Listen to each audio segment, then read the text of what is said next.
গছ কটাৰ বিৰুদ্ধে প্ৰতিবাদ কৰাৰ অধিকাৰ ৰাইজৰ আছে আৰু এইটো সম্পূৰ্ণ ন্যায়সংগততা প্ৰতিবাদ আইনসংগত প্ৰতিবাদ হয় আৰু তাত কোনো ধৰণৰ হিংসাৰ আশ্ৰয় লোৱা হোৱা নাই হয় চৰকাৰী নীতিৰ প্ৰতিবাদ কৰাৰ অধিকাৰ নাগৰিকৰ আছে হয় এতিয়া এই প্ৰতিবাদস্থলীত যদি কিবা লিখা হয় হয় লিখাটো যদি কাৰো বিৰুদ্ধে মানে কাৰো কাৰণে মানহানিকৰ নহয় হয় তেতিয়াহ'লেতো সেইটো কোনো মানে অপৰাধ হ'বই নোৱাৰে হয় আৰু প্ৰধানমন্ত্ৰী মুখ্যমন্ত্ৰী মন্ত্ৰী এইবিলাক হৈছে ৰাজহুৱা কৰ্মকৰ্তা ৰাইজে ভোট দি পঠোৱা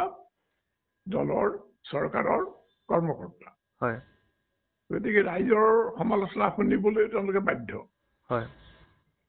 গতিকে কোনোবাই যদি তেওঁলোকক বেয়া পায় হয় আৰু লিখে যে অমুকক খেদি দিয়া হয় সেইটো এনেকুৱা কোনো একো এনেকুৱা ডাঙৰ অপৰাধ একো নহয় অপৰাধেও নহয় হয়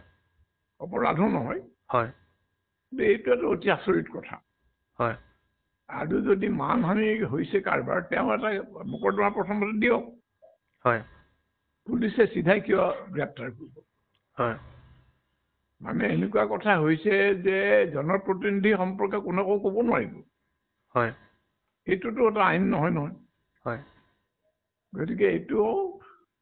মানে গৰিহণাৰ যোগ্য তীব্ৰ গৰিহণাৰ যোগ্য হয়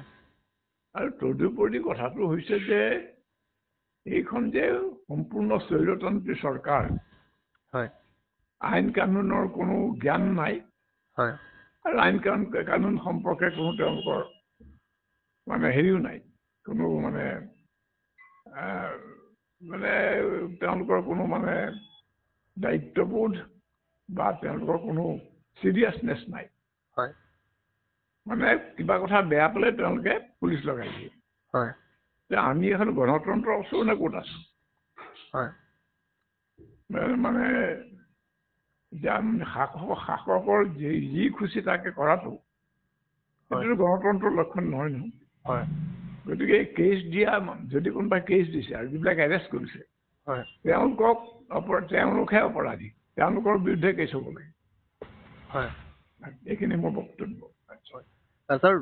আন্দোলনৰ পাছত দীঘলী পুখুৰী পাৰৰ গছসমূহ চৰকাৰে নাকাটো বুলি এটা স্পষ্টীকৰণ দিলে তাৰ বিকল্প ব্যৱস্থা কৰাৰ কথা ক'লে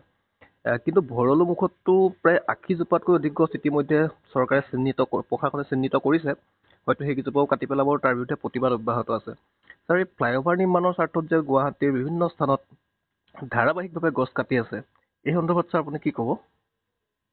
মই ভৰলু সম্পৰ্কে ৰাইজে গমেই পাইছে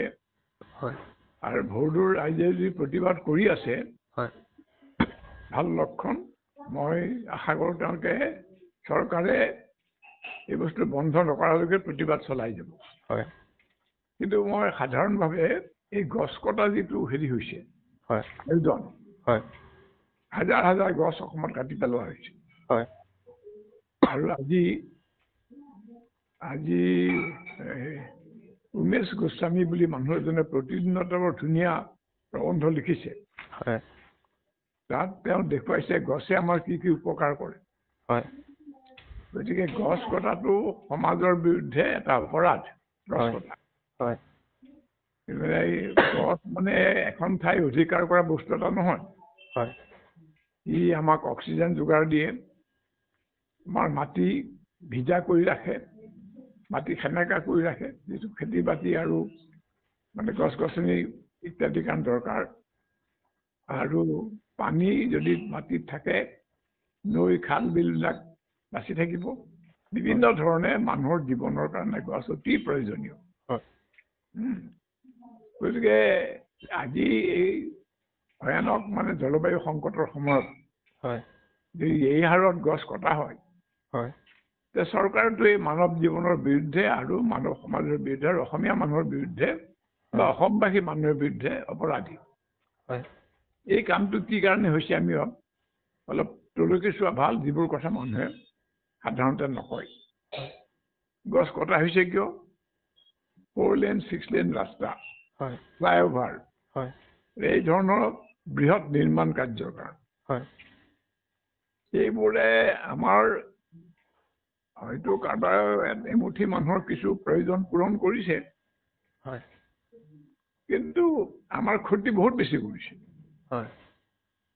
কি কাৰণে চৰকাৰে এইটো লৈছে এনেকুৱা এটা সিদ্ধান্ত? বস্তুটো তলকেই চালে দেখা যাব যে ভাৰতত বৰ্তমান বজাৰ ইমান বেয়া, মানুহৰ চাহিদা ইমান কমি গৈছে, হয় কাৰণ মানুহৰ উপাৰ্জন একো নাই। মানুহৰ উপাৰ্জন হ'বলৈ চৰকাৰে নিদিয়ে, বা আমাৰ যিটো অৰ্থনীতি সেই মানুহৰ উপাৰ্জন হ'বলৈ নিদিয়ে। মানে মই কৈছোঁ সৰ্বসাধাৰণ মানুহ, এমুঠি মানুহৰ কিন্তু বিপুল উপাৰ্জন হৈ আছে, আৰু চৰকাৰে বিচাৰে তেওঁলোকৰে উপাৰ্জন হৈ থাকক। সেইকাৰণে তেওঁলোকক সহায় কৰি দিছে। আৰু গোটেই চাৰিওফালে যেতিয়া মন্দাৱস্থা, চাৰিওফালে ব্যৱসায় বাণিজ্য স্তব্ধ হৈ গৈ আছে, ইফালে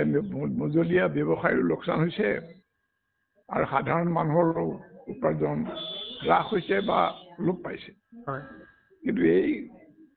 যিকেইটা মানে প্ৰধান কৰ্পৰেট, তেওঁলোকৰ উপাৰ্জন হৈ থাকিব লাগে বুলি তেওঁলোকেও ভাবে, আৰু চৰকাৰেও ভাবে, আৰু তেওঁলোকক সহায় কৰে। এতিয়া যিহেতু আন বিজনেছৰ বিশেষ লাভ নোপোৱা হৈছে, গতিকে তেওঁলোকক মানে লোকচানৰ পৰা মুক্ত কৰি ৰাখিবলৈ চাৰিওফালে বৃহৎ নিৰ্মাণ কাৰ্য আৰম্ভ কৰি দিয়া হৈছে।